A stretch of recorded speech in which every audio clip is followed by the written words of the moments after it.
আসসালামু আলাইকুম। দেখতে পাচ্ছেন এটা হচ্ছে আমাদের অ্যাপার্টমেন্টের ডাইনিং কাম ড্রয়িং।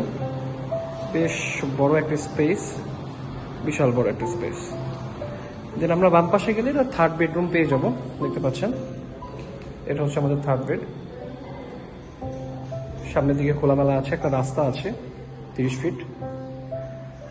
দেন এখান থেকে গেলে আমরা হাতে ডান পাশে পেয়ে যাব আমাদের কমন ওয়াশরুমটা। দেখতে পাচ্ছেন কমন ওয়াশরুম এটা। দেন হাতের বাম পাশে গেলে আমরা কিচেনটা পাচ্ছি। কিচেনটা বেশ বড় সড়ো, দেখতে পাচ্ছেন ক্যাবিনেট করার জায়গাও আছে এখানে, এবং এর পাশটা পুরোটাই খোলামেলা। এটা 30 ফিটের একটা রাস্তা আছে এখানে।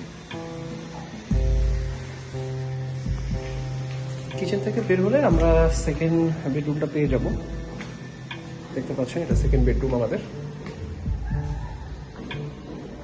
এই পাশ থেকে একেবারে খোলামেলা আছে, সামনে একটা লেক আছে, দেখতে পাচ্ছেন একেবারে খোলা।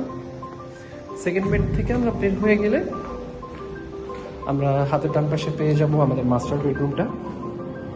এখানেও অ্যাটাচ করা আছে, দেখেন এখানেও একটা অ্যাটাচ ওয়াশরুম আছে। এটা হচ্ছে অনেক বড় একটা বেডরুম, দেখতে পাচ্ছেন চারপাশ খোলামেলা আছে একেবারে। এখানে বিশাল বড় একটা ফুল হাইট গ্লাস দেওয়া আছে এবং পাশাপাশি ব্যালকনির ব্যবস্থা করা আছে। এই পাশটাতে 30 ফিটের রোড পড়ে গিয়েছে, দেখতে পাচ্ছেন, এবং এই পাশটাতে একেবারেই খোলামেলা।